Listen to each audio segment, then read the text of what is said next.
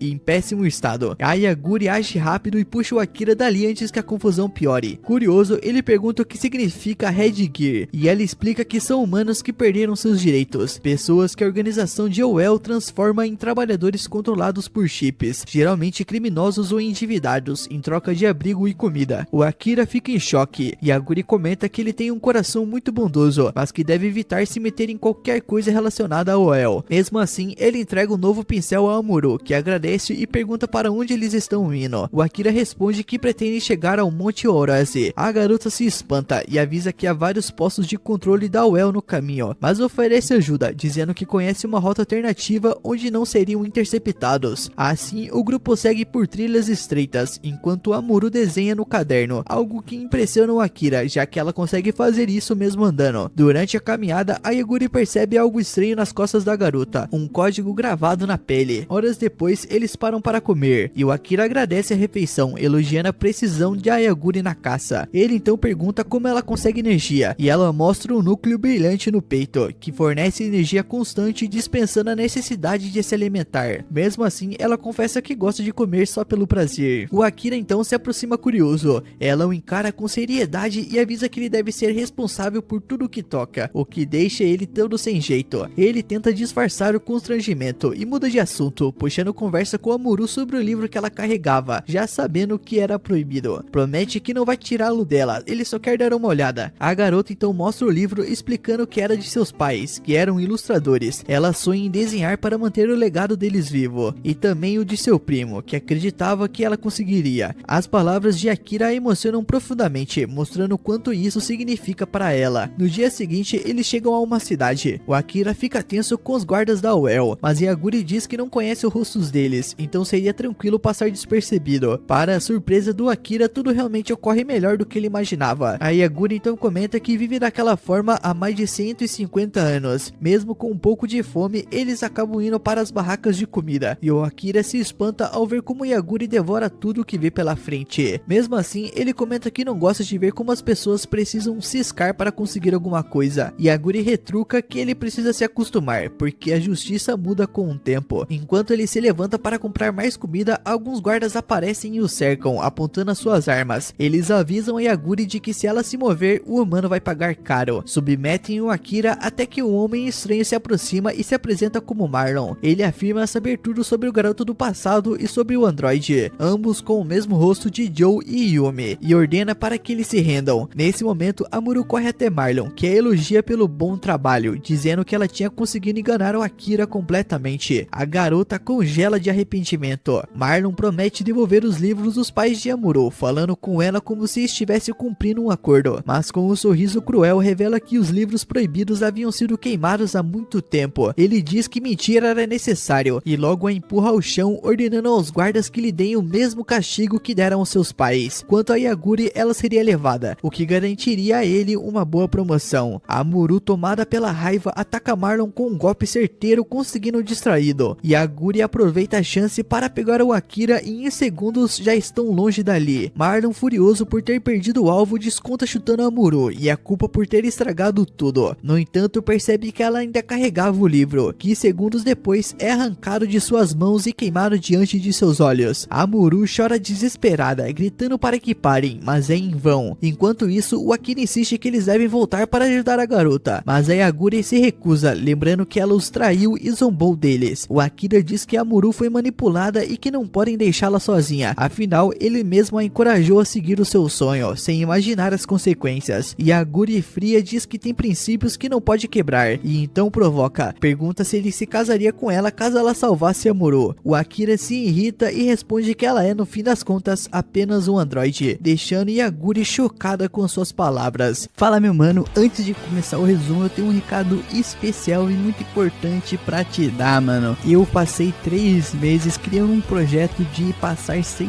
dias em um jogo chamado Valheim. Pra isso eu criei um canal secundário e hoje eu postei o primeiro vídeo lá, mano. Deu muito trabalho pra fazer esse vídeo, então se você gosta de um conteúdo de jogos, eu o convido a assistir esse meu conteúdo, mano. Demorou muito pra fazer e eu fiz com todo o meu carinho e amor, porque eu simplesmente queria muito fazer esse projeto. Tamo junto e o link vai estar na descrição. Depois de algumas horas, a Amuro está encadeada numa cela, chorando de saudades dos seus pais, mas então ela ouve uns gritos e o nosso prota entra, dizendo que veio resgatá-la. Alguns segundos depois, ela fica sem entender porque ele está ali, já que ela os traiu, mas nesse momento a sirene de alarme dispara e os guardas começam a procurá-los. Quando são descobertos, o nosso prota começa a correr com Amuro, usando seu bastão elétrico para nocauteá-los e abrir caminho até a saída, mas então eles ouvem a voz de Mario, que diz que eles não podem escapar, já que um grupo de guardas o cercou. Nesse momento, o nosso prota leva uma descarga nas costas, caindo no chão, enquanto Mario diz que lamenta perder o androide, mas que ao menos conseguiu a relíquia, que também é importante. O Akira então usa o bastão para se libertar e segura Mario, exigindo que ele liberte Amuro. Assustado, Mario manda os guardas castigarem Akira, que é golpeado enquanto Amuro fica com medo, dizendo que eles não podem machucá-lo. O nosso prota então lembra a Amuro que ela não deve se entregar, pois ainda tem um sonho para alcançar. Mario, zombando, diz que parece parece que ela se importa muito com o bem-estar de Hildegard, mas isso é uma pena, pois eles vão reiniciar o sistema dela para que ela obedeça sem questionar. Quando o dispositivo é colocado na cabeça de Amuro, Yaguri chega e, irritada com a atitude, começa a derrotar vários guardas. Mario então ordena que capturem, mas Yaguri com agilidade nocauteia mais guardas, impressionando Amuro, que vê como ela é uma lutadora incrível. Com um único golpe, Yaguri destrói as almas dos guardas e eles fogem apavorados. Até Mario tenta disparar, mas Yaguri bloqueia os tiros com o seu escudo e com um poderoso chute manda Mario para dentro de um prédio. O Akira então pergunta a Yaguri o que aconteceu com seus princípios, e ela confessa que decidiu que salvar Amuro seria útil para o seu objetivo. O nosso prota sorri, dizendo que ela poderia ter feito isso desde o começo, mas agradece muito pela ajuda. Algumas horas caminhando e se afastando da base, eles fazem uma pausa. Yaguri entrega as coisas da Amuro para que ela se troque, e nota algumas cicatrizes em suas costas. Ao colocar a mão sobre as cicatrizes de Amuro, a dor diminui instantaneamente, o que a surpreende. O Akira, curioso, pergunta o que ela usou, e Yaguri apenas responde que é algo super secreto. Amuro então pergunta se pode tirar o código tatuado do seu corpo, e Yaguri avisa que isso será doloroso. Mesmo assim, Amuro aceita, pois não quer mais carregar aquela marca. Quando o procedimento é feito, ela sente uma dor intensa por um momento, mas logo desaparece. No lugar da tatuagem surge um desenho de uma ave, o que a faz sorrir feliz, pois isso agora a lembra dos seus pais e sente que finalmente está livre. Com emoção, Amuro diz que tomou uma decisão, quer formar um Eli junto com eles dois, o que deixa o nosso prota surpreso. Ela responde que isso pode ser discutido depois, mas não tem problema algum se ela se juntar a eles para viajar, já que ela pode continuar melhorando seus desenhos e aprendendo mais sobre os seus pais. Yaguri também concorda que ela se junte a eles, mas avisa para ela não tentar enganá-la de novo. Depois de um tempo, eles chegam a uma cidade e o nosso prota fica surpreso ao ver vários veículos. Também percebe que há homens armados, e Yaguri explica que estão celebrando um evento para arrumar parceiros, com muitas pessoas participando, mas Amuro diz que não precisam se preocupar com isso, pois já tem seus parceiros. É então que Yaguri revela que vai se casar com Akira. O nosso prota, porém, responde que isso não vai acontecer tão facilmente, porque as coisas não podem ser levadas a sério sem um grande amor. Por isso, ele ainda está em busca de Toa, já que fez uma promessa. As garotas então respondem que vão mostrar que o amor delas é real ao participar do concurso, provando que nunca sentiriam o mesmo por outra pessoa. Naquela noite em um armazém, Kalkron estava finalizando um negócio com um tenente. Eles estavam conseguindo boas armas, e ele estava bastante feliz porque o acordo saiu exatamente como esperavam. Mas no meio da negociação, a sua irmã chega com vários soldados e apontando as suas armas para todos. E isso faz um dos guardas de Krakow entrar em pânico, enquanto a sua irmã Fides avisa que, segundo a investigação, havia um traidor entre eles. Quando o traidor percebe que foi descoberto, tenta atacar Kalkron, mas ele usa uma das armas para executá-la ali mesmo, na frente de todos. Agradecendo a irmã pela preocupação, ele diz que estava tudo sob controle e revela que esse não era o único traidor. A responsável por vários projetos estava desviando uma boa parte do dinheiro das receitas. Ordena que ela seja levada para ser julgada, deixando os homens ao redor em choque. Alguns minutos depois, os dois irmãos se encontram com seu pai, Urus, que começa a falar sobre como alguns anos atrás havia muito mais pessoas sentadas à mesa, mas agora só restavam os três. Ele lamenta que perderam a união que os caracterizava e diz que qualquer um dos dois que queira sucedê-lo no poder deve provar que é capaz de reviver essa união e formar uma família. Ambos compreendem isso, mas é Fides quem promete ao pai que será a próxima sucessora, pois logo encontrará um parceiro. No dia seguinte, o nosso prota acorda e as meninas dizem que irão ao festival se inscrever. O Akira lhe deseja boa sorte e começa a pensar no que pode fazer enquanto a noite não chega. Então ele sai para dar uma volta e ouve rumores de que os herdeiros da família Lotano também estão participando do festival, o que o surpreende e assusta ao saber que eles controlam a cidade, sendo comparados a uma máfia. Algumas horas depois, Amuro já estava no festival e alguns perguntam por que ela se inscreveu, embora achasse incrível que ela o tenha feito só para provar que sente pelo nosso prota. Por outro lado, Yaguri não faz questão de socializar com os outros, mas a sua atitude fria tem um efeito contrário ao esperado, já que várias pessoas tentam se aproximar dela. O nosso prota que chegou ao local observa Kraukon e sabe que precisa evitar que ele se aproxime de Yaguri ou de Amuro, para que as suas vidas não corram perigo. Fides, por sua vez, rejeita todos os candidatos que se aproximam, descartando uma longa fila. Ela fica irritada porque nenhum deles tem o que é necessário para ser aceito, e explica aos seus companheiros que ela precisa ser a a líder da família para provar que pode controlar toda a cidade, mas não pode escolher qualquer um. Então o seu irmão chega e pergunta se ela ainda não conseguiu encontrar alguém, dizendo que sendo tão fria e calculista não acredita que ela consiga alguém realmente adequado, pois deveria confiar no amor acima de tudo. Fides responde apenas que ele está tentando apressar o poder de seu pai e sai irritada porque ele não ouve seus sentimentos, enquanto Kraukon sorri sabendo que tem vantagem. Alguns minutos depois, o nosso prota se surpreende ao ver que Yaguri parece estar bem afetada pelas bebidas, algo que não esperava. A Amuro se alegra ao vê-lo por ali e o nosso prota se distrai conversando com ela, perdendo a vista de Yaguri, o que o deixa preocupado e começa a procurá-la. Enquanto faz isso, ele acaba esbarrando em Fides e derrama parte da sua bebida. Ele se desculpa, mas não acredita que existam lenços naquela época para limpá-la. Ela, curiosa, pergunta o que ele quer dizer com isso e o leva para um lugar mais reservado. A Amuro então pede para que Fides não faça nada de mal a Akira, pois ele não sabe de muitas coisas, já que vem do passado. Fides fica surpresa e pergunta como isso é possível, e o nosso prota explica que ele acordou em uma cápsula criogênica. Ela então entende que ele é o rapaz sobre qual falam tantos rumores, mas acha que ele é a melhor opção e propõe que formem um L, deixando-o surpreso. Ele se recusa, dizendo que não ama ela, mano, mas a Fides nega, afirmando que na situação deles o mais importante é o status, e promete protegê-lo dos Auel, já que ela também tem problemas com essa organização. Ela diz que o amor é algo muito mais complicado de conseguir. Nesse momento, algumas pessoas começam a comentar sobre Kalkron, dizendo que ele finalmente encontrou um parceiro, o que deixa Fides surpresa. Ela corre para olhar e o nosso prota, ainda mais surpreso, pergunta se aquele é o homem que ela ama, o que a deixa envergonhada. Ela tenta negar, mas a sua atitude acaba confirmando tudo,